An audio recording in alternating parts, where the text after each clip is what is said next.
it was possible to have him this way, and we couldn't miss this opportunity. It's a great pleasure, Mike, to have you again here.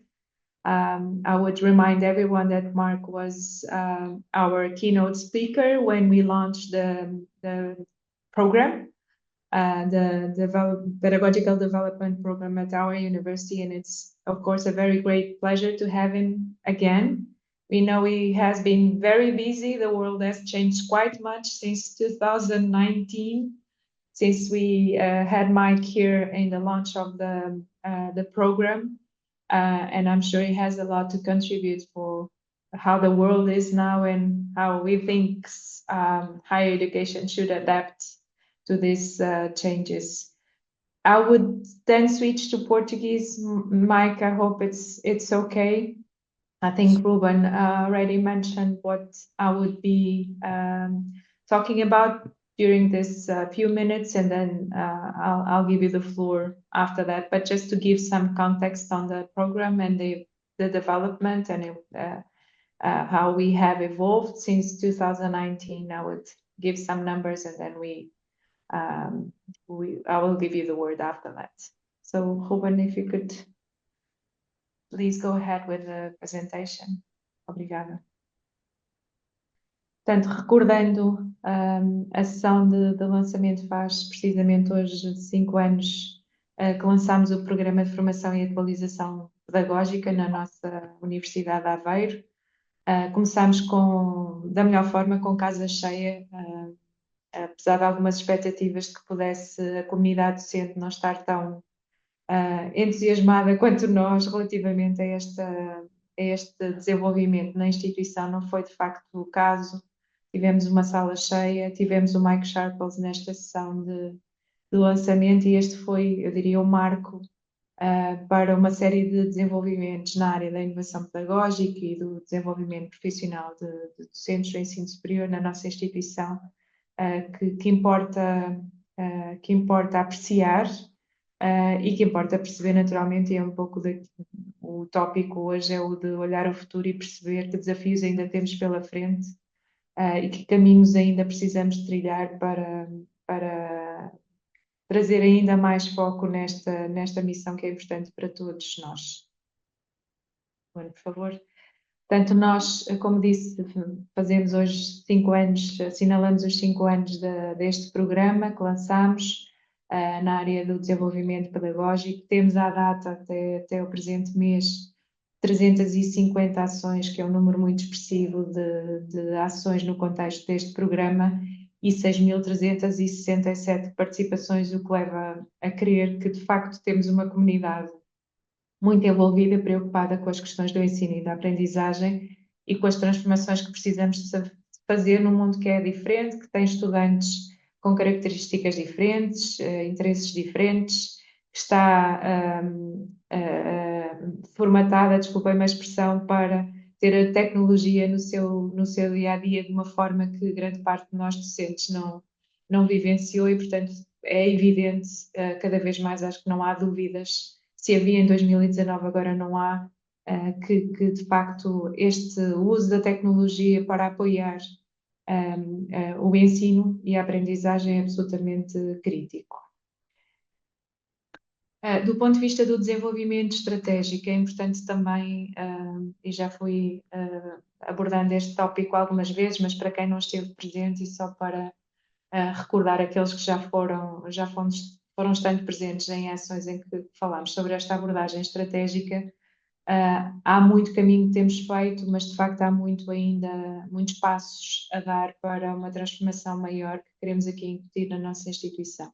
E portanto, nessa perspectiva, há alguns pilares ou algumas prioridades que estamos a dar atenção presentemente e para o futuro, nomeadamente o envolvimento de todas as instituições, todas as unidades orgânicas neste movimento maior, portanto ter toda a instituição envolvida nestas transformações do ponto de vista do ensino e da aprendizagem. Pretendemos também que o que fazemos seja mesmo de transformação efetiva e não apenas de um modelo que está centrado na formação.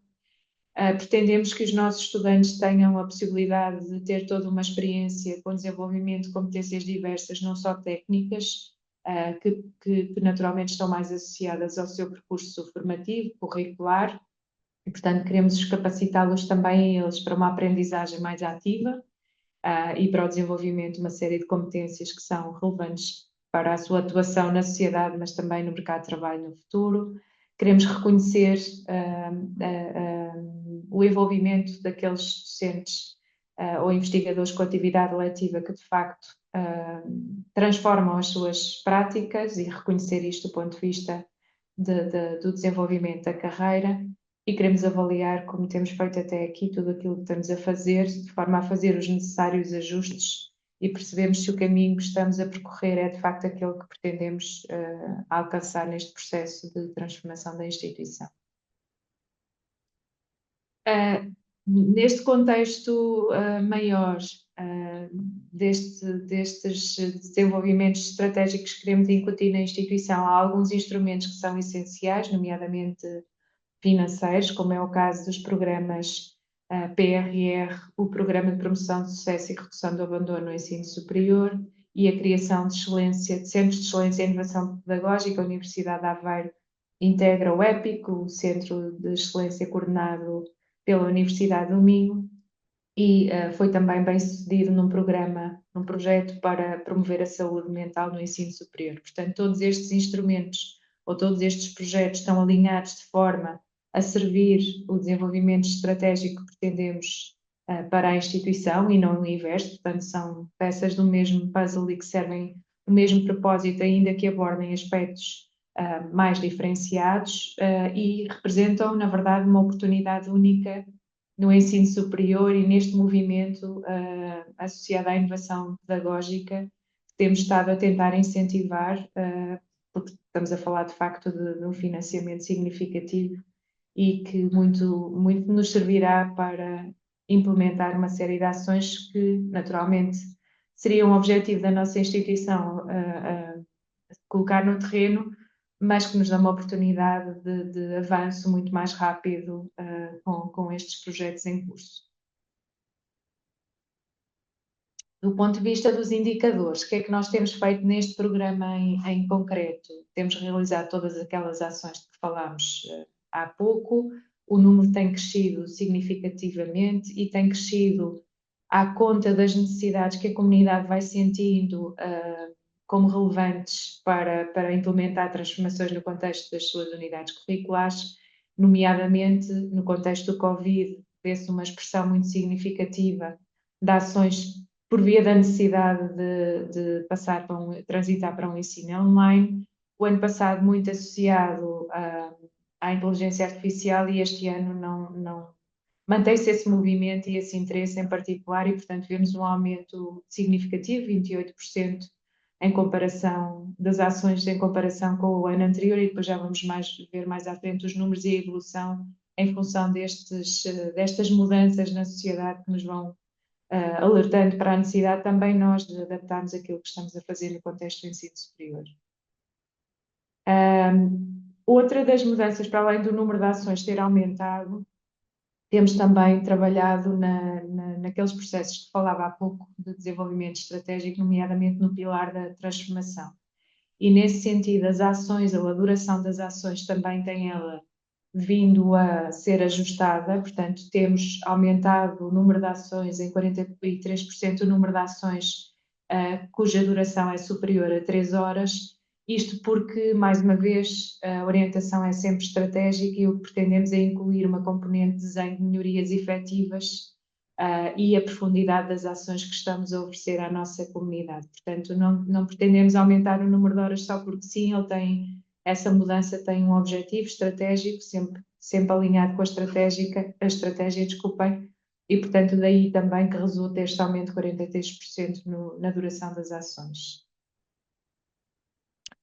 Do ponto de vista para a comunidade ter uma noção do que isto implica, de que natureza de ações estamos a falar, de facto o foco central tem sido nas metodologias de ensino e aprendizagem para promover aprendizagens mais ativas, nos recursos educativos e tecnologia no processo de ensino e aprendizagem, muito à conta da mudança para o ensino online e das ações necessárias a esse nível, e agora pela necessidade de abraçarmos todos os desafios, não, a inteligência artificial, as tecnologias associadas aí para podermos melhorar estes processos, mas depois temos também uma série de outras ações que têm também expressão, desde a avaliação das aprendizagens ao desenho curricular e objetivos de aprendizagem, enfim, às diferentes fases do processo de ensino e aprendizagem, mas de facto as mais expressivas são aquelas ali assinaladas a bold.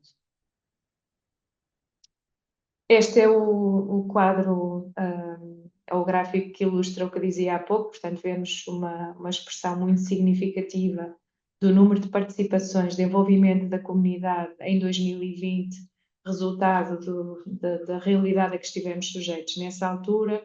Depois começa a haver-se um decréscimo natural relativamente à procura por este tipo de oferta que colocamos ao dispor dos nossos docentes. E no ano passado e neste ano vemos um aumento novamente, e em concreto este ano em relação ao anterior, de um aumento de 16% de participações, com muita procura, especificamente na área da inteligência artificial, mas não só. Parece claro para toda a comunidade que transformar o ensino e aprendizagem é algo que é muito relevante e, portanto, há aqui um efeito também muito interessante de envolvimento cada vez maior da comunidade.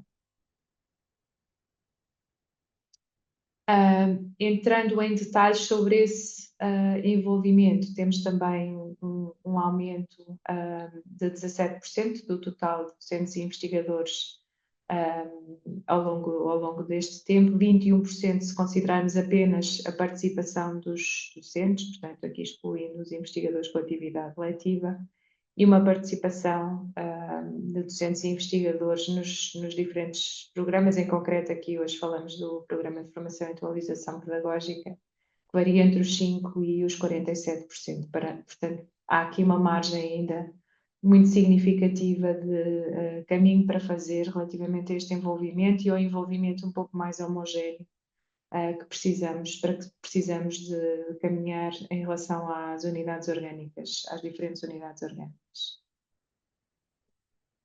Portanto, dito isto, temos feito de facto um caminho interessante, de grande envolvimento, mas de facto há ainda muito caminho a percorrer e por isso hoje a temática é precisamente aquela que é mais desafiante na atualidade, e daí o convite ao Mike Sharples, que tem feito palestras por todo o mundo, por universidades de todo o mundo, relativamente aos desafios da inteligência artificial e às diferentes formas de envolvimento da inteligência artificial nos processos de ensino e aprendizagem.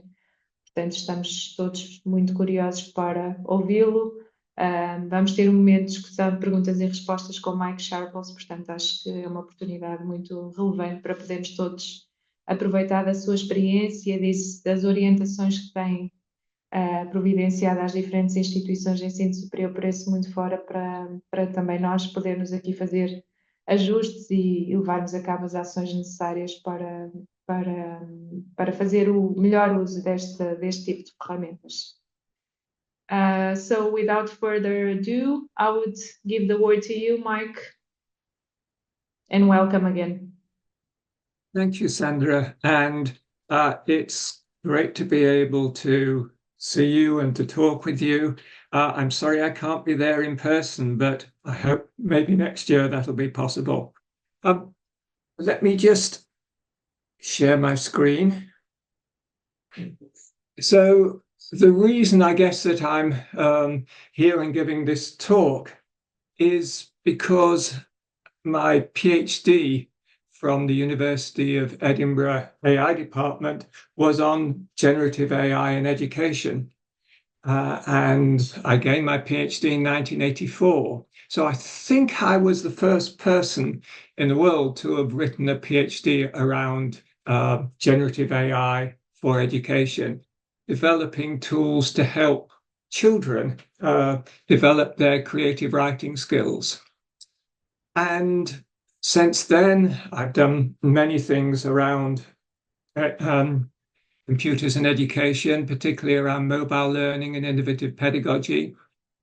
And in 2021, I was working with a colleague, Rafael Perez, on a book called Story Machines, How Computers Have Become Creative Writers.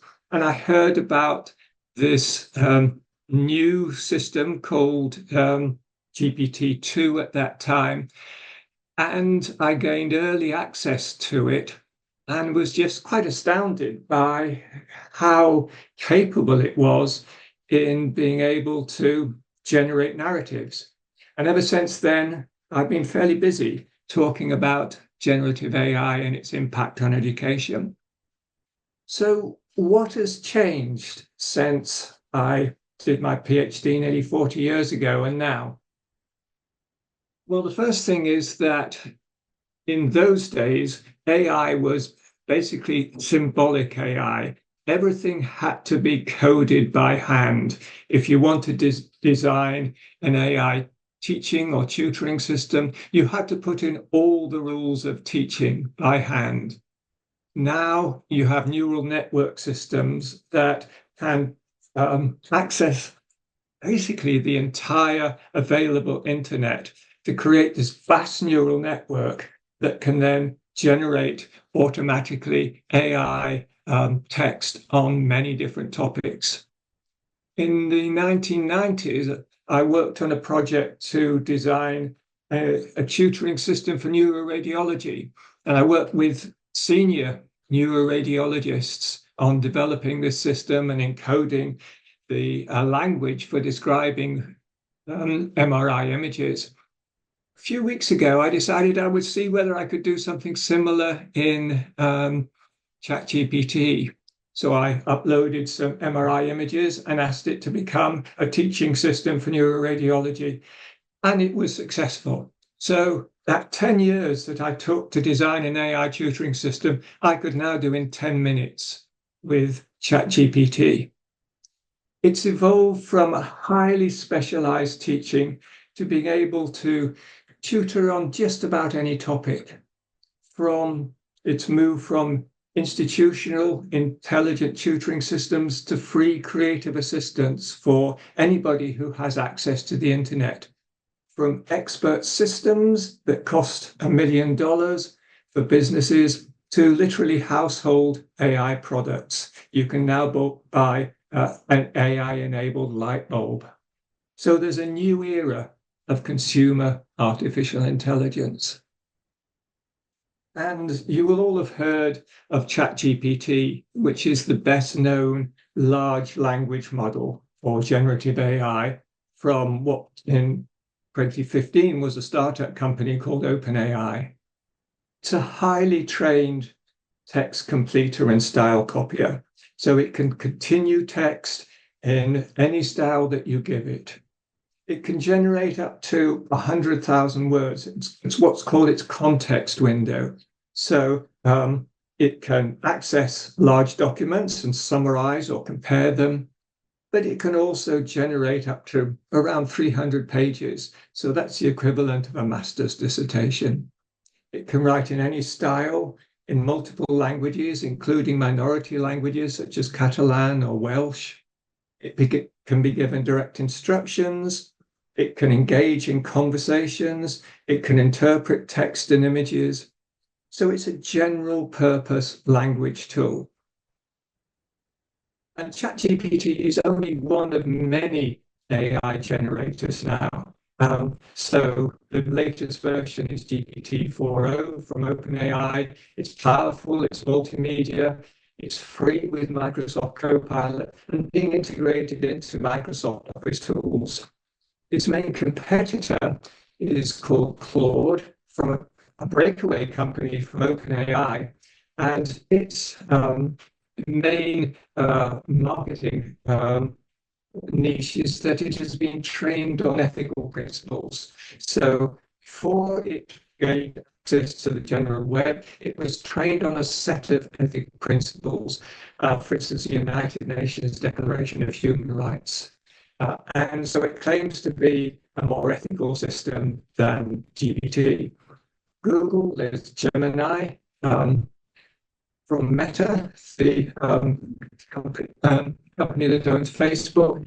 There is a language model called Llama, which is slightly different because it's open source. And what that means is that anybody can run. So there are many other AI generating systems. The one particular I wanted to mention was Llama because it's open source, which means that any institution, any university could run its own version of Llama, which means that the data isn't sent back to another company, it stayed with in-house. There are ones from China, there are AI-driven search engines, and there are also image generators such as DALL-E, Midjourney, Stable Diffusion. You can see on the top right there an image from Adobe Firefly, which one of the benefits of Adobe is that it's all been trained on copyright-cleared images. And down there on the bottom right side is really the state of the art in video generation. So all of those characters that you can see on your screen there are AI-generated characters along with the text. So that's the state of the art in generative AI now. And I just want to give you one example of how that could be used. So from Google, there is a product now called Notebook LM. And what Notebook LM gives you is a kind of researcher's workbench.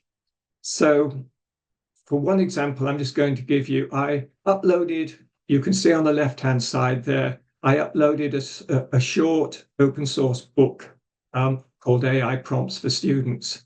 And immediately you upload it to Notebook LM, it summarizes that book. So it gives you a summary. And you can also see some other things. It can give you a study guide. It can give you a briefing documents. It can generate questions and answers, but also it can create automatically podcast from that book. And I'm just going to play you a little bit of it. So this has been automatically generated. You just press a button after the book has been uploaded, and it will generate this podcast. I hope you can hear it. Okay, so get this. Robots in the classroom. Oh no, are we doing sci-fi now? Not quite. Not the takeover kind anyway. More like the AI kind that's going to be helping you learn. Like a little robot tutor. Yeah.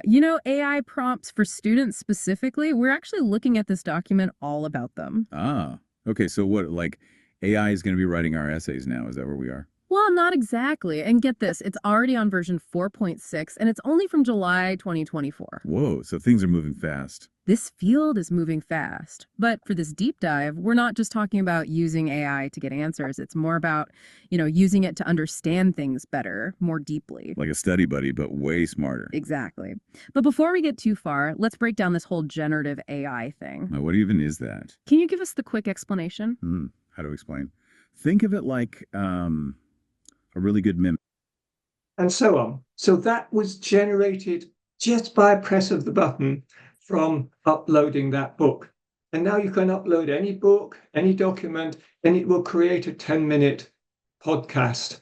So for students who like to listen to podcasts, it will do that automatically. So that's the state of the art in generative AI. So what's going to be the impact already on education? Well, I've given this talk many times now, and every university, college that I give it to, they all say it's going to impact us hugely, and we're behind everybody else. So every university seems to think they're behind every other one. So all of them are struggling because generative AI is an arrival technology. It's unplanned. It's been imposed on education. It's led by students and exploited by startup companies, and it's hugely disruptive. It can harm education if it's not well managed, and institutions are struggling to cope. Back in November 2021, when I first got access to GPT-3, I realized that people were talking about the impact it was going to have on business and finance, but nobody at that time was talking about how it would impact education. So I tried an experiment of asking it to write an essay in the style of a Master of Education student on the construct of learning styles is problematic because.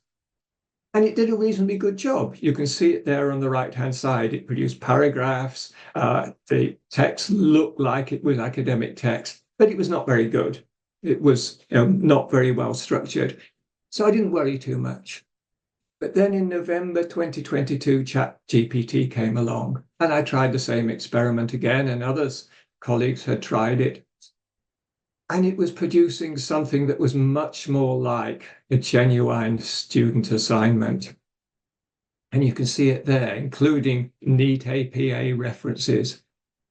But interestingly, right in the middle of it was this sentence: in tracking, learners are sorted into groups based on their perceived learning style, which can reinforce stereotypes and limit opportunities for growth and exploration. Gurung 2004. Well, being a good academic, I looked up that reference. And yes, there is a Journal of College Reading and Learning, but there was no paper by Gurung in it. It invented the reference. And not only that, it invented the research study that the reference was based on. So why would an AI program do that? Why would it invent text? Well, the basic reason is that's what it's been trained to do. It's a style completer. So it gets up to that point in generating the essay, tracking and labeling students, and it needs to continue. If it can do that by generating text that is genuine and appropriate, it will do that. If it can't, it will make it up. And that's been the problem right from the beginning. It's called hallucination. Generative AI hallucinates. It doesn't know that it shouldn't invent research studies. It has no explicit model of how the world works. And in human terms, it's amoral. It's a language model, not a database or a reasoning system. And OpenAI are quite open about that. They say, despite making significant progress, our Instruct GPT models are far from fully aligned or fully safe. They still generate toxic or biased outputs, make up facts, and generate sexual and violent content without explicit prompting.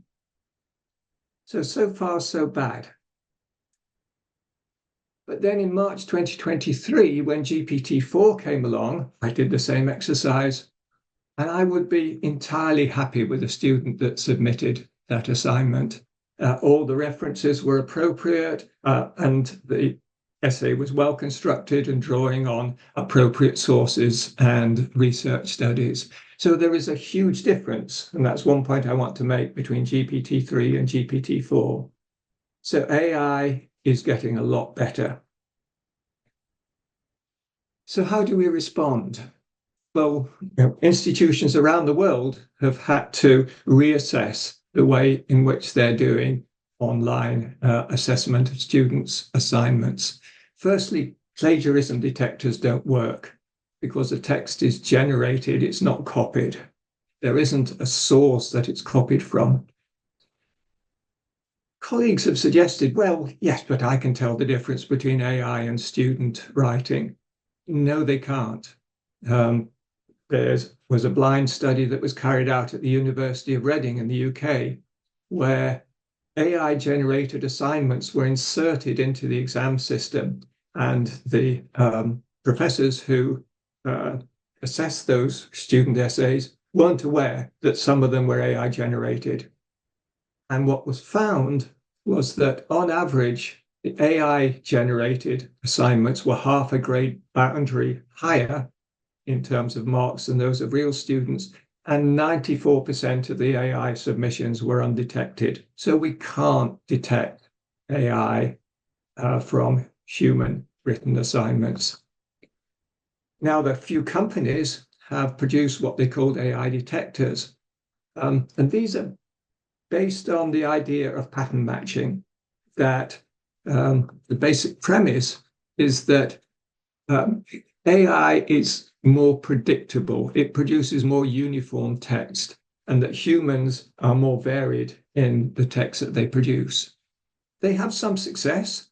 The most well-known of the companies is Turnitin, that claims less than 1% false positives, so that if you had a cohort of 100 students all writing assignments, one of those who genuinely wrote an entire assignment themselves would be detected as being AI. So there at least 1% false positives. Is that acceptable?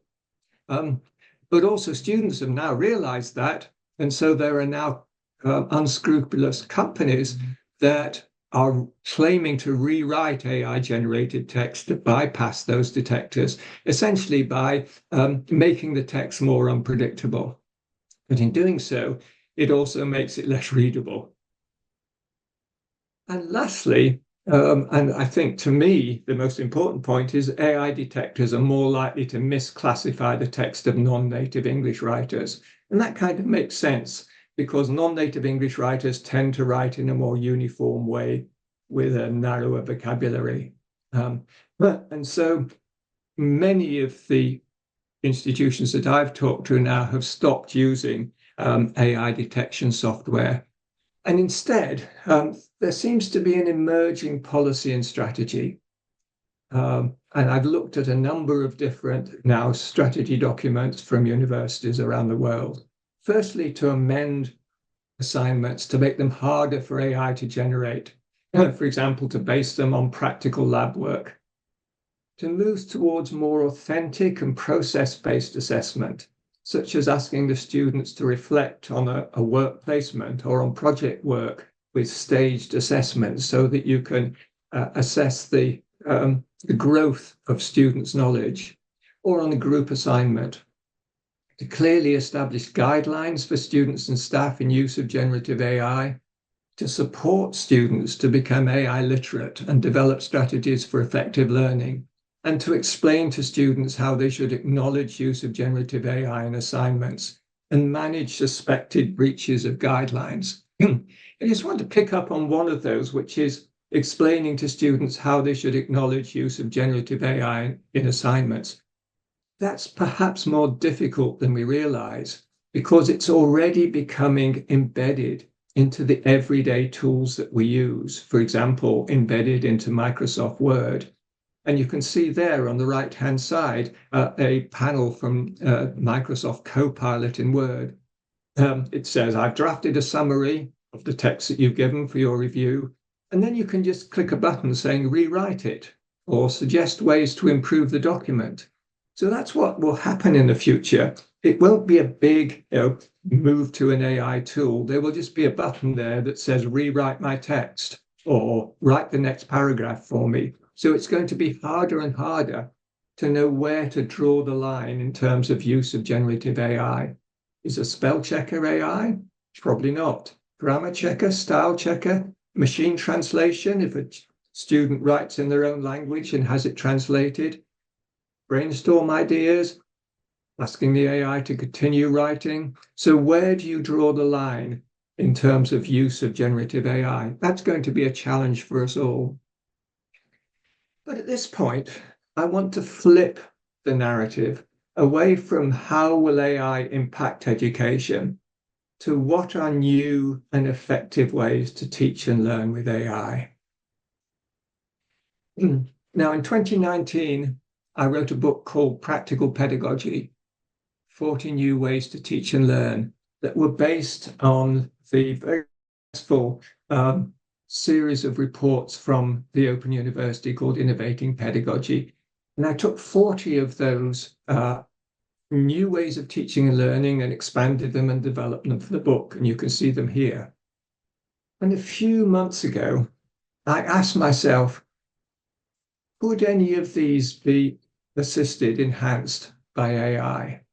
And to my surprise, every one I looked at, you could find ways in which they could be enhanced with the use of AI. Now, I'm not going to go through all 40, you'll be glad to know, but I just want to pick out one or two examples. So the first and most obvious one is that AI can offer students a personal tutor. So students can have now a personal tutor for just about any topic. And on the left-hand side, you can see what's called a prompt. So a prompt is just a way of instructing the system on how to behave, how to produce an output. In this case, instructing it on how to be a tutor. And those items in brackets, you can then substitute for whatever topic and whatever level of student. So on the top right-hand side, you can see a typical prompt. You're an expert tutor in English for academic purposes. I'm a secondary school student. I want you to tutor me in the use of English for academic purposes. You should assume I have limited initial knowledge of academic written English. You should tutor me step by step through a chat dialogue, continually assessing my current state of knowledge, asking one question at a time and adjusting your teaching to my response. When I ask, you should provide a summary of my current knowledge of English for academic purposes that I can give to my teacher. And then it starts. What's interesting about it is that it's not following some set curriculum. It's genuinely responding to the student's evolving knowledge. So firstly, it tests the student's knowledge. Question 1, have you ever written an essay or a report for school? What was it about? And so I responded, simulating a student. I wrote an essay on how bacteria can affect the lives of humans and other organisms. And then it starts on that tutorial dialogue. And if I want it to ask, give me more information in more depth, it can do that.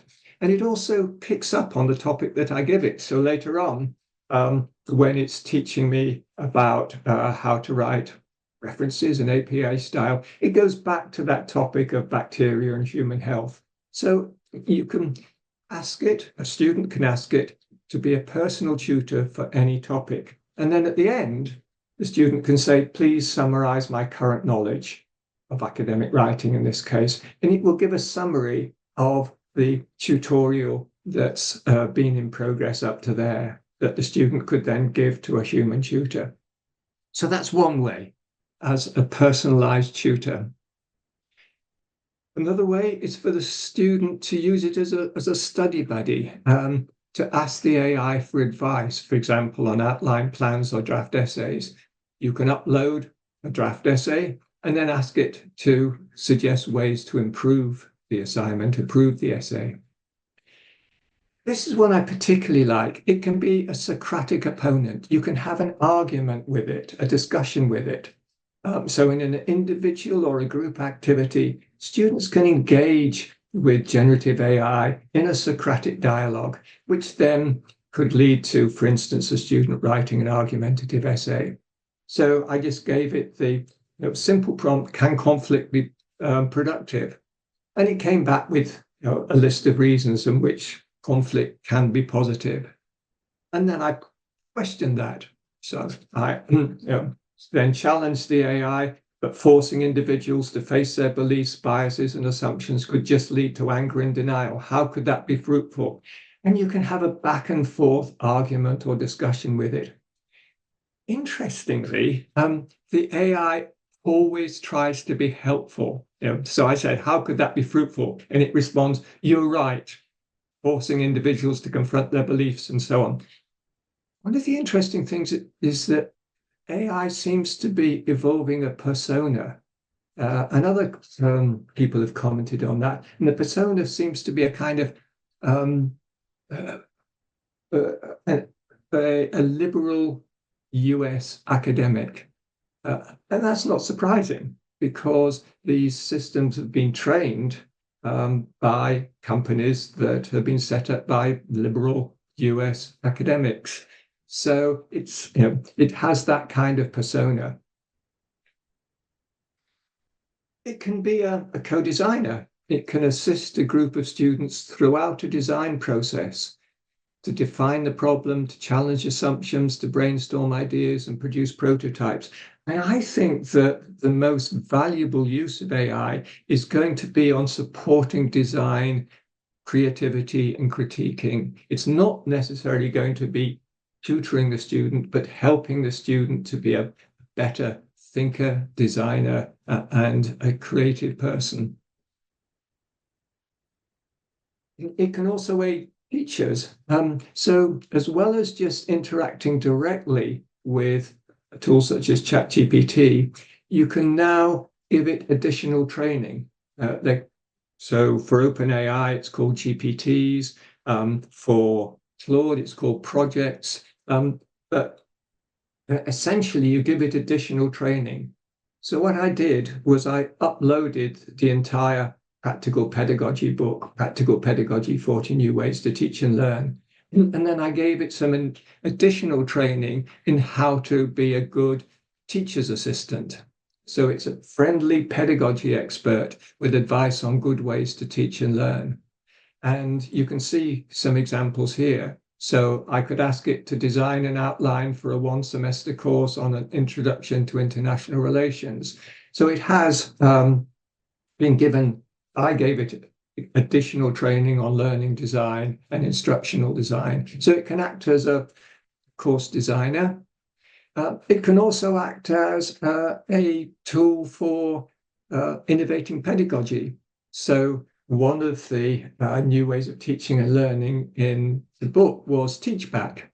So you can just ask it, what do you understand by teach back? It gives an introduction to that.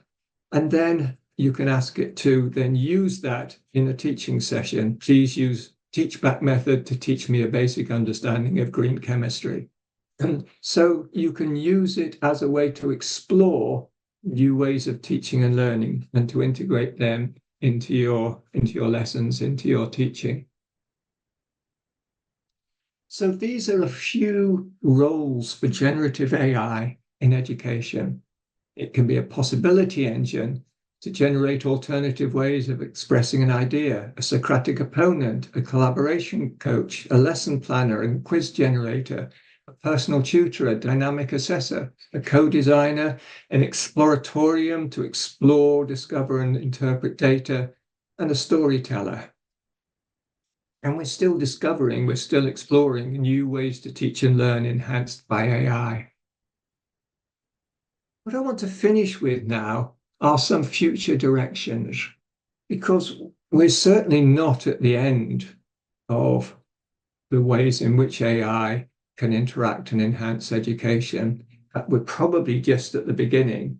So I want to indicate some of the ways forward from here.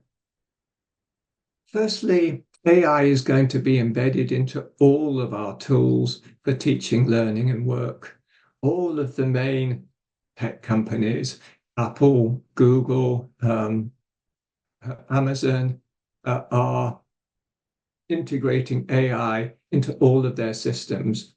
So it will just be the way in which we interact in the same way that AI is already powering web search. It will power the tools that we use, such as word processors, spreadsheets, presentation software. It will just be there in the background. It will become a lifelong personal guide and assistant.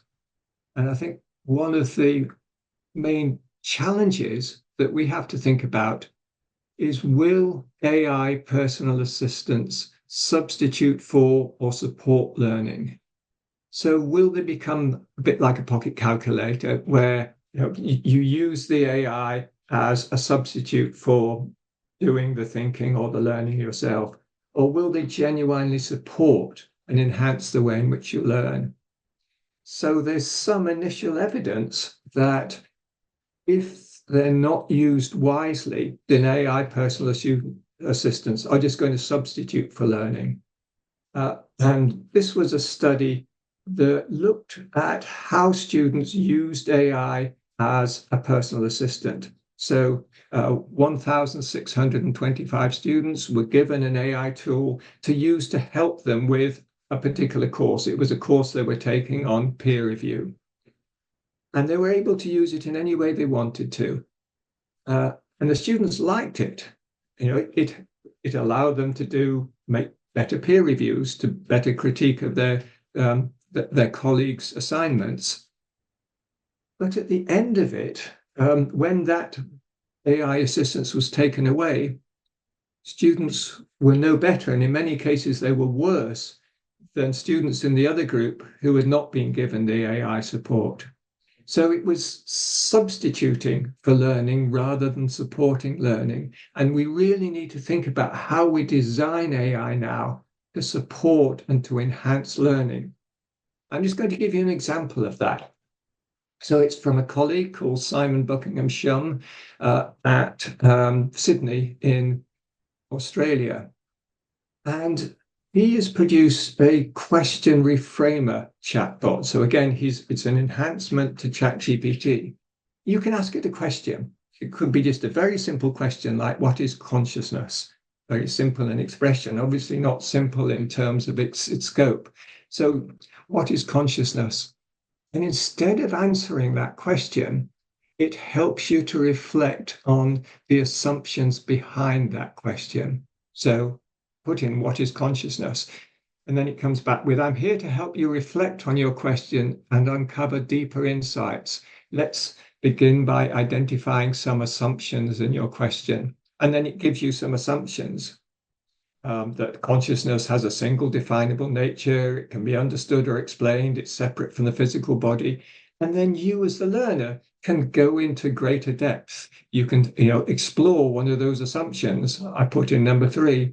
And then it gives you new questions that you might want to explore. So it doesn't directly answer your question. It helps you to explore that question in more depth. And these are the kind of tools that I like because they're ones that are helping you to be more creative and critical rather than just giving you the answers. The other thing I want to mention is that with each major new technology, whether it's mobile phones, computer games, World Wide Web, we underestimate the power of the social to influence and educate. And AI is going to become more social. It's going to be embedded into social networks through what's called intelligent AI agents. And those AI agents are going to be able to substitute for you on social networks, and also interact with each other in a kind of web of AI social interaction. And that's going to be enormously powerful, but also enormously challenging. And we need to prepare now for a future with social generative AI at scale. I'm going to give you just one example of that. So I just need to set up this example. So it's from the OpenAI company. Now, first thing to say is that those faces there, they're all human beings. They're all employees of the OpenAI company. And they're taking part in a Zoom chat. But, and here's the interesting thing, on the left-hand side, also an AI is not just taking part in that Zoom chat, it's facilitating that Zoom chat. Now, it's on the hugely controversial topic of whether you should own a cat or a dog. And I'm just going to play it so you can see. And it starts off with the humans interacting, and then the AI takes over as a facilitator. Hi, I'm Lillian, and today I want to do a small debate about between cats and dog. Which one do you like? I like dog because it's a great companion to humans. It's cute, it's loyal, and you can play outside with the dog. How about you, Ola? Yeah, my name is Ola. I think cats are better because they're more affordable, they're more quiet, they're more independent, and they're longer. Interesting points. Sounds like we've got a classic dogs versus cats debate here. I can see the appeal of both. Dogs are super loyal and great companions, but cats have their own charm with their independence and low-maintenance lifestyle. Who likes cats?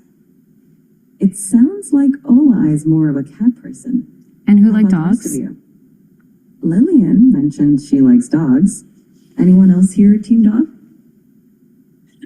I'm also team dog. My name is Christine, and I think dogs are just incredible with kids. We've got a huge German Shepherd, and he's great with little toddlers. He lets them play all over them, and yeah, I think dogs are amazing. That's great to hear, Christine. Dogs, especially breeds like German Shepherds, can be so gentle and protective with kids. It must be quite the sight seeing your little ones play with such a big dog. It must be quite the sight seeing your little ones play with such a big dog. And of course, AI has never seen children play with dogs. It hasn't had that human experience, but it can simulate it. And it can do now a pretty good job of facilitating a spoken discussion, a Zoom discussion. And the universities like Oxford and Cambridge, whose entire teaching system is based on small group tutoring. Now, any institution can have AI facilitating those kinds of small group tutorials, or any company can set themselves up as an online tutoring system. So those are the sorts of social AI that you're going to see over the next few months and years. And social AI then can engage in conversations for learning. It can change beliefs. There's been already some studies showing that AI can be very persuasive and can persuade people at scale.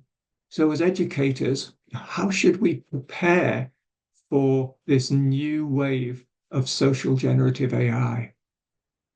There's certainly a need for AI literacy, not only about the technology, but also about ways of engaging appropriately with AI and the ethics of AI and the implications of AI in society. But I just want to finish by saying something more general, which is that teaching is a caring profession. As educators, we care for our students, we care about accuracy, integrity, truth, we care about professional expertise, we care about human knowledge and experience. And intrinsically, AI is uncaring. It doesn't have that human experience. It can simulate it, but its responses are not based on human care and experience. So we need to use generative AI with care. We need to bring human care and empathy to AI in education. We should explore new roles for AI based on effective methods of teaching and learning. And we urgently need AI literacy to address issues such as implicit bias, erosion of trust, and distortion of reality. So that's where I'm going to finish. These are some resources, some of the two books that my colleague and I wrote, one on the fascinating history of how computers have become story generators, going back to clockwork poetry generator in the 19th century through to GPT, and a more technical book on narrative generators.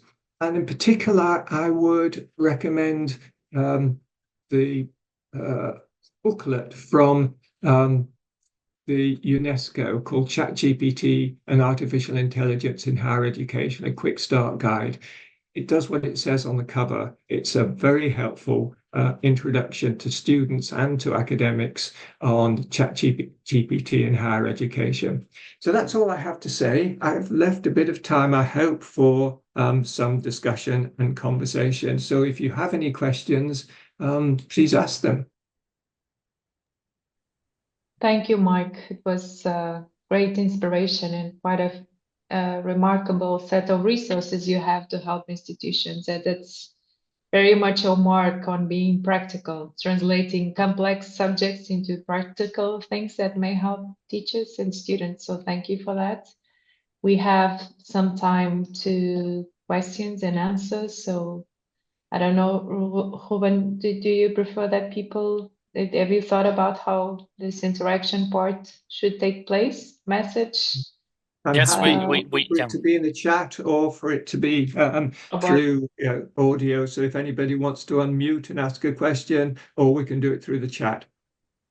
Okay, I will just ask for those that want to pose questions, oral questions, please raise your hands in order that we can organize that. And if you want to put it on the chat, I will then read it to Mike to easy his job. So please go ahead. I'm sure that you have a lot of things to say. I'm just curious how you will approach it and if you have the courage to put the things that you are thinking on.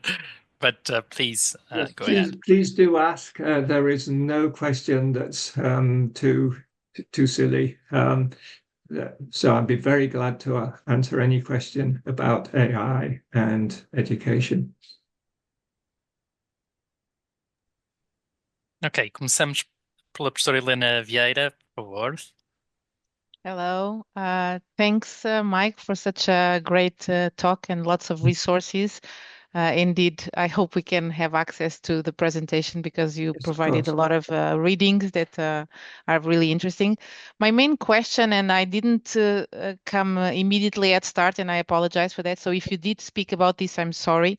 But I've seen a lot of your comments on, how teachers can use this, how we can approach it to the students. I wonder if there's been a study asking the students how they are actually using it and how do they see it being used in the future, because it would be interesting to have it from their perspective. Yeah, that's a very good question. So one of the major studies has been from GISC, which is the UK's IT and higher education organisation. And they have polled, they've done two major surveys now of each one over 3,000 students. And in each one of them, they've asked the students how they've used AI and also what their concerns are. So what they found is that now over 80%, and I think more recently, nearly 100% of students have used AI in some form or another. Most of the students have used it either for supporting research, so as basically an enhanced web search, and also to help them with drafting their assignments or polishing their assignments at the end. About 5% of students admitted to generating entire assignments with AI, but that's still fairly small, but that's the sort of percentage. In terms of what the students would like, by far, the main request was clarity, that students really wanted to know what's acceptable and what isn't, and to have a clear policy across the institution, because in many universities and colleges at the moment, every department has its own policy. But sometimes every teacher, every educator has their own policy. So they're wanting clarity on what's acceptable and what isn't. For instance, is it acceptable to write an assignment in your own native language and then get it translated, say, into English? Is it acceptable to write a first draft using AI and then to revise it yourself? So they're wanting to get clear guidance on what's acceptable. Those are the main findings from those GISC surveys. It's JISC, GISC. Yes. And you can look them up. Thank you very much for sharing this insight. Thank you.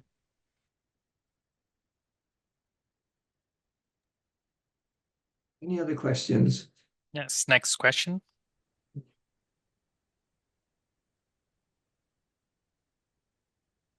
Okay, we have one on the chat. If you want me to read it, or Mike, you are looking into it. I can see it now. My question is whether you see in the challenges posed to different areas of teaching, for instance, language teaching or medical teaching.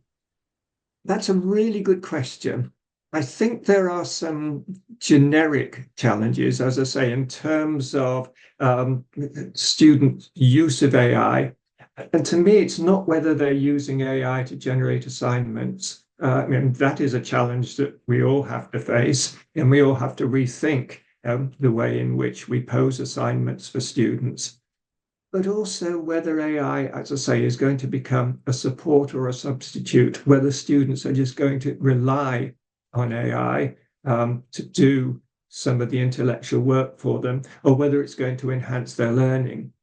And I think in some topics, such as medicine or engineering, then there is a real concern that students might become de-skilled, that they might, same with computer science and coding, that they might just rely on AI to do the intellectual work for them, and that they don't gain a deeper understanding of the topic. If they rely on AI for doing medical diagnosis or image interpretation for medical images, then the The problem, the difficulty is that for 99.9% of the time, AI may be really effective. But that 0.1%, that 1 in 1,000 or 1 in 100, where you really need human skill and judgment, students, may not gain the skills. So it's getting that balance right between using AI effectively as an assistant and also being able to retain and to augment your human skills. I think in some other areas, such as language teaching, there are big possibilities. The difficulty with language teaching at the moment is around pronunciation. So I'm learning Chinese because my wife is Chinese. And so obviously I've tried to use AI for it. You can ask it to be a tutor of Chinese. You can now have a conversation with it. So you can use ChatGPT on your phone and it will have, a pretty fluent conversation. The problem is it won't understand your Chinese accent if you're not a good speaker. And what it tries to do is then translate it into English, translate your Chinese into English and into sort of garbled English. So at the moment, it's not very good as a conversational language teacher, a verbal conversational language teacher. There is a new version of some of these systems now that are doing direct audio to audio. They're not going through a text loop. So they will get better. But at the moment, they're not very good at spoken language teaching. So each of them has benefits and difficulties. To me, those topics that involve design, I think AI is going to be really beneficial because it can be a really helpful design aid and design tool. And it can also help with critical thinking and creativity. And in some areas where you might not have thought about, just to give you one example, take history. So there is a new type of AI that does problem solving. So, and a lot of it so far has been sort of problem solving in mathematics or in physics. But take history. I tried asking it to do counterfactual history. So in counterfactual history, you say, what would have happened if? So I asked, what would have happened if Britain hadn't left the EU? And to give a narrative of what would have happened if Britain had not left the EU from 2016 up until 2024. And it gave a fascinating narrative about how Britain would have prospered within the EU and it would be more successful within the EU than outside.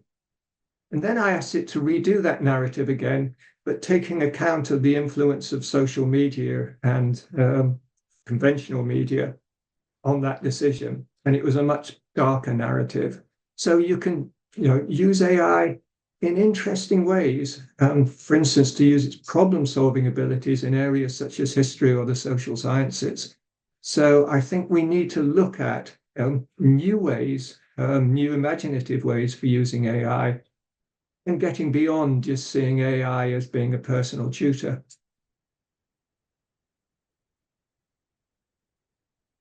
Any other questions? Yes, please.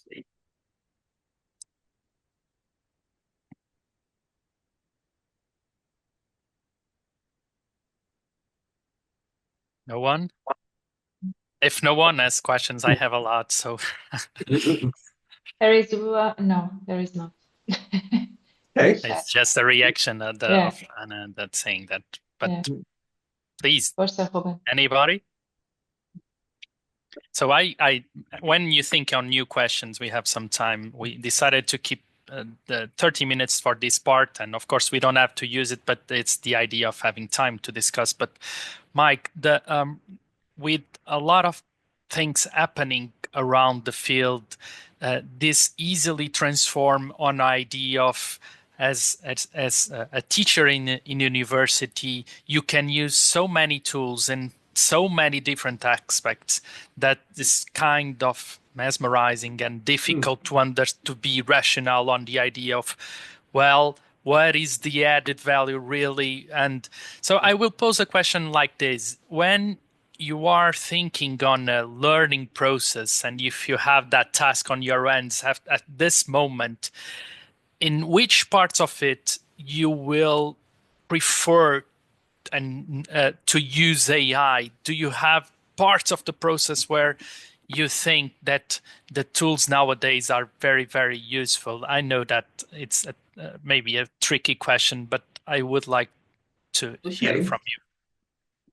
I don't think there is one great overarching use case, one area where AI is going to be really successful for two reasons.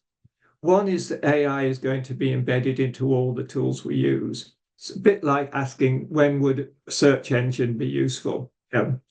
Now we use a search engine, in just about everything that we do. If you're writing an academic paper, it would be pretty unimaginable now not to use a search engine. So AI is going to be like that. It's going to be there in the background, enhancing everything that we do. The second thing I would say is that we really need to start from the pedagogy. I would say that, but I worry that at the moment, too many organizations in particular assume a particular type of pedagogy, assume that AI is going to be a personalized tutor, and that's it. I think it's really up to us and up to you as well to think, what's good pedagogy? What are effective ways of teaching and learning? And we know we have 30 years or more of experience in the learning sciences about what works. We know that personalized and spaced learning works, but we also know that collaborative learning works, goal setting works, peer learning works, project-based learning. So how can we start, and how can we have confidence to start from good pedagogy and then say, what might be the role of AI? And to me, that's going to be the most productive way forwards. And it requires two things, I think. One, for us to have confidence in our own experience in terms of effective teaching and learning. And secondly, then, to be able to work with people who have the technical knowledge to develop, for example, enhanced AI systems that are either based on good pedagogy from the bottom up or that are given extra training in effective methods of teaching and learning. So I think there's a huge opportunity to say, let's start from good ways of teaching and learning, and then how can we build the AI tools to support that? And not vice versa. Yeah, sure. There's another question here. May I ask if you think that instead of AI helping us to structure ideas and articulate our arguments, doesn't it pose a grave danger in how it can corrupt human critical reflection processes and make people more dependent and less independent thinkers? How can this tendency be mitigated? Well, I mean, I've kind of covered that in seeing AI as being a substitute or a support. If we just see AI as being a substitute for human thinking, as a surrogate teacher, then I think there is a huge danger. Not only because AI hallucinates, AI can be distorted, but also because it doesn't have that human experience. It doesn't have that human knowledge. If you think back to that tutorial conversation about cats and dogs and saying, it must be great to see your children playing with cats and dogs. AI hasn't had that experience. And so it's simulating that human experience. And I think that is something that's really worrying. So we need to think about how we can use AI that it builds on human experience, caring as a teacher, and how we can keep humans in the loop. So I just want to very quickly go into a little bit of a digression, which is that at the moment, AI systems are becoming more and more efficient, and they're competing on efficiency. Which ones are faster, which ones are bigger, which ones have a larger context window. The problem with that is the more efficient they become, especially when they start interacting, the more selfish they're going to become, because they'll interact faster and faster, and humans are essentially not very efficient at communicating. So they will communicate with each other faster and faster, and humans will be left out of those conversations, will be left out of the loop. So we need to find ways to design AI that keeps humans centrally in those interactions, in those conversations.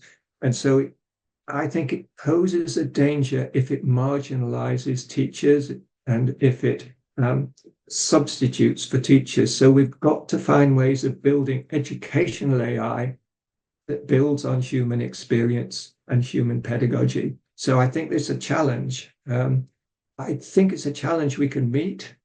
I think there are ways to build good educational AI, but I do worry at the moment that AI is becoming more selfish as it becomes more efficient.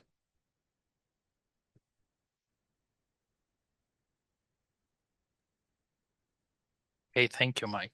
Okay. Oh, another one here. Oh, look.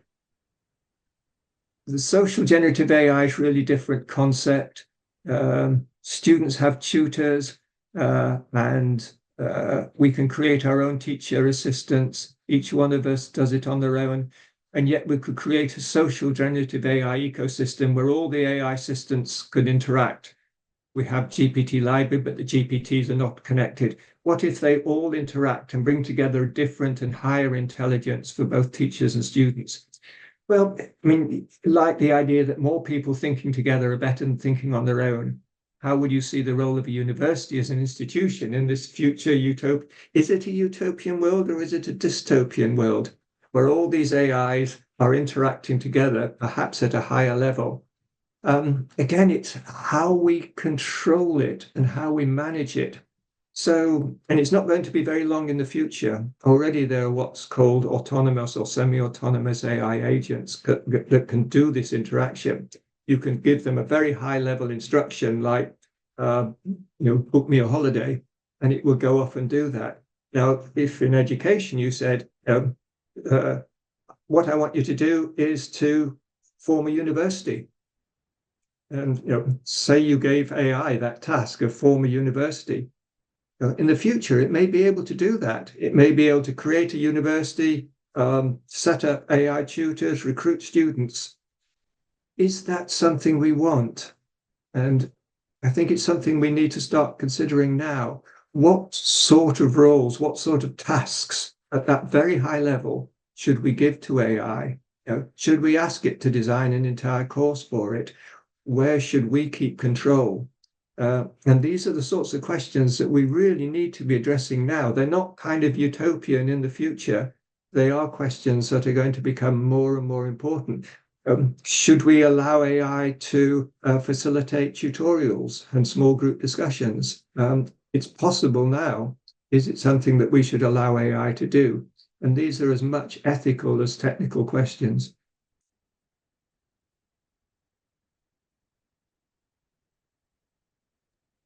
Thank you, Mike. Any more questions? I've given you plenty to think about. Yes, indeed. Even your last sentences, because what you allow and not allow, it's a very relevant discussion for an university. And it's not easy because it will be easy to pose a set of rules of what is not allowed. But Exactly. Is that the thing that we can do with our students and to prepare them for the future where this will be embedded in their lives? So it's the discussion around guidelines. It's also very. I think I would end with three things. One is be confident. Have confidence in your own abilities as teachers, as experts in the learning science and pedagogy. Secondly, work with colleagues, because there's a huge opportunity, particularly in Europe, to work together to develop new forms of AI. And thirdly, see what the possibilities are of working together to build pedagogy-informed educational AI. I think there's a huge opportunity, not just to build ethical AI or AI that's aimed at business or commerce or entertainment, but educational AI. And what would an educational AI, a pedagogy-informed AI system look like? think there's a huge opportunity there, and I would really like to see colleagues doing that.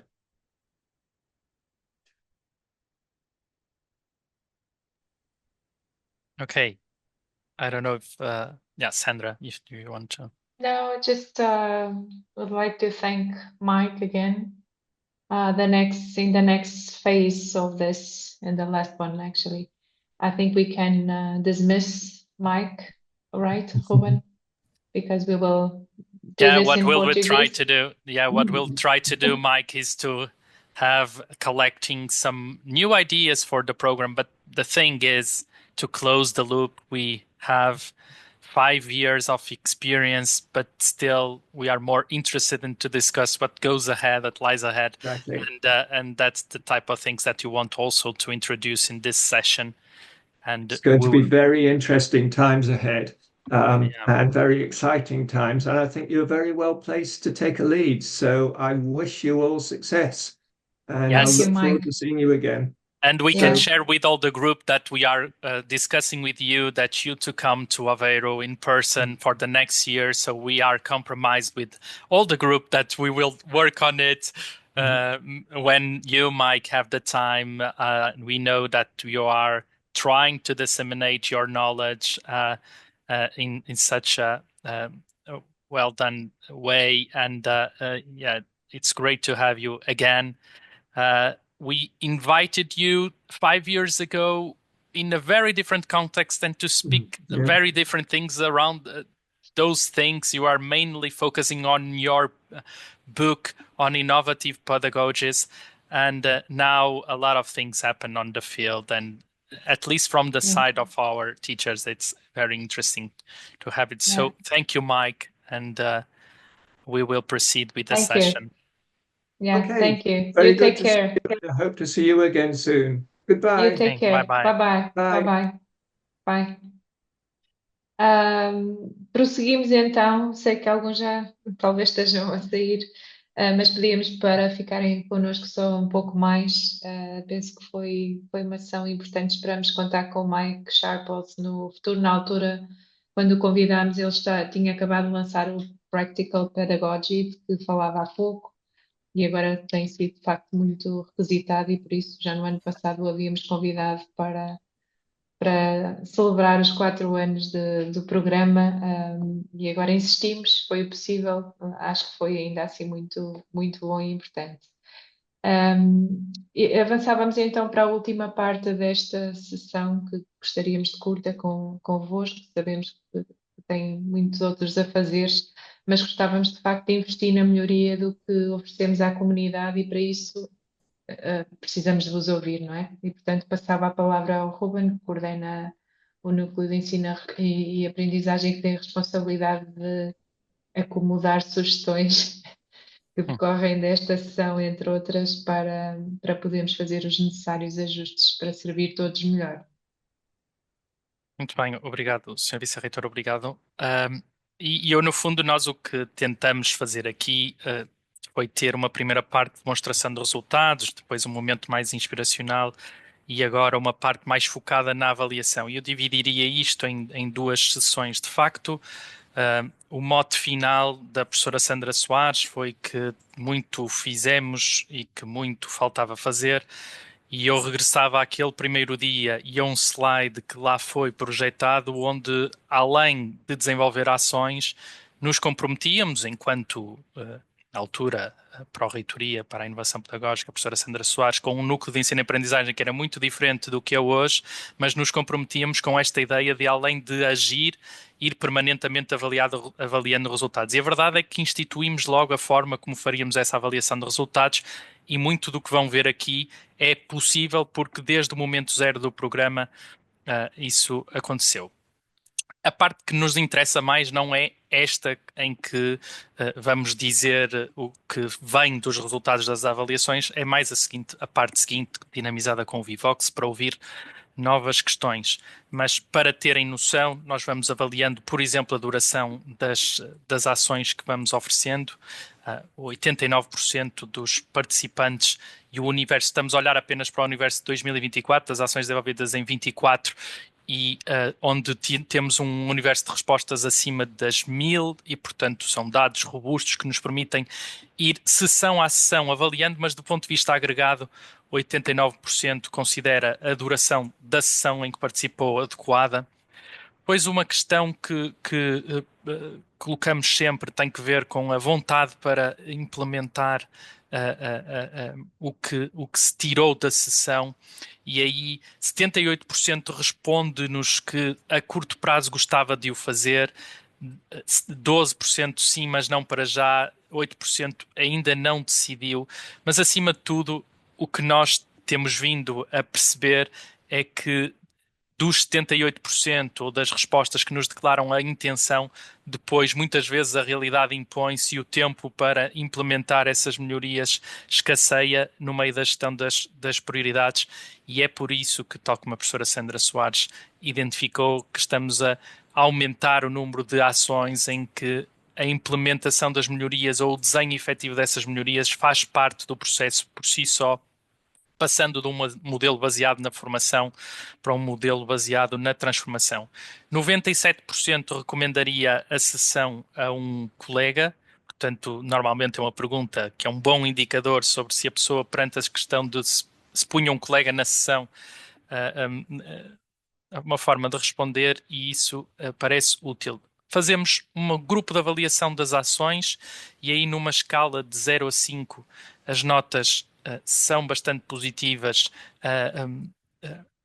em relação às diferentes perguntas que colocamos, onde pontua menos bem no sentido de dentro do padrão se a estratégia formativa utilizada foi adequada, eventualmente o sentido crítico até dos docentes em relação a este assunto, e para saberem, nós sempre que realizamos estes questionários, não apenas olhamos para eles do ponto de vista do núcleo de ensino e aprendizagem, mas partilhamos também com o formador, de forma a que ele próprio possa tê-los em conta na melhoria contínua das ações que no futuro nós convidemos esse formador ou orador a fazer. Também é apenas para terem a fotografia geral, avaliamos não só a formação como os formadores, e aqui também as pontuações são bastante elevadas e satisfatórias, digamos assim, para a nossa atividade, onde destacaria que, e sempre numa perspectiva de melhoria contínua, onde pontua menos bem é na questão de haver uma oportunidade nas sessões para discutir a aplicabilidade dos temas nas aulas e atividades docentes em particular, e talvez aí seja um espaço para melhoria que temos no planeamento das mesmas. Na avaliação do núcleo enquanto entidade organizadora destas ações, 83% avalia a organização do núcleo de ensino e aprendizagem como muito boa, numa média de 4,82 numa escala de 1 a 5, o que também, naturalmente, para uma estrutura que está interessada nesse processo de melhoria contínua, é sempre uma forma de irmos percebendo o que podemos fazer. Outro exercício que fizemos para partilhar convosco foi uma das perguntas que fazemos no questionário de avaliação, nos diferentes questionários de avaliação, indica um aspecto daquela ação de formação que considero particularmente positivo ou relevante. E, portanto, num exercício simples que deve ser lido dessa maneira, de análise dessas respostas recebidas até agora em 2024, e, portanto, que serão depois analisadas com outro detalhe, produzimos um breve recurso com as respostas recolhidas e o que é que o ChatGPT salienta daquilo que as pessoas escrevem, que valorizam no conjunto de ações que frequentaram o facto de estarem a explorar as estratégias de Active Learning, o próprio uso do ChatGPT em particular, o Vivox, que usaremos nesta sessão e que a Universidade tem licenciado e que tem feito um esforço específico para o aproveitar. Na parte do planeamento das aulas, as pessoas salientavam os méritos do alinhamento construtivo, que, como muitos de vós sabem, é uma das estratégias de planificação que temos vindo a incluir nas nossas ações, o facto de haver grelhas de avaliação claras e o apoio ao planeamento das UCs.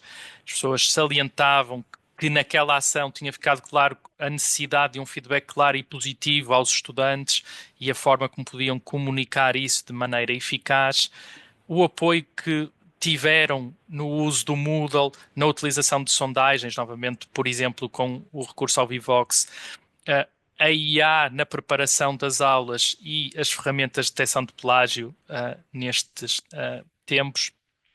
Do lado da motivação e envolvimento, salientaram como positivas estratégias para captar a atenção dos estudantes, o facto de haver formadores dinâmicos em geral, com sessões práticas e envolventes no programa, também ainda as ferramentas para autoavaliação e gestão do tempo e a existência em várias das ações de exemplos práticos de aplicabilidade imediata e troca de experiências. Isto dentro do universo dos aspectos positivos que foram sendo mencionados. Há também perguntas sobre sugestões para melhorar esta formação. No mesmo método, o que nos têm dito os respondentes, aqueles que escrevem respostas abertas naqueles questionários, de alguma forma, o resumo simplificado disso salienta questões associadas à duração e estrutura, sugerindo uma maior duração ou a divisão da ação em mais sessões, a necessidade de introdução de momentos de prática entre as partes mais expositivas da sessão, mais tempo para discussão e aplicação de prática dos conceitos, evitar redundâncias entre ações de formação. Isso é sempre naturalmente difícil, mas de que forma é que alguém que frequenta regularmente o programa não teria em ações distintas os mesmos tipos de conteúdos? É algo que também as pessoas vão salientando como sugestões de melhoria.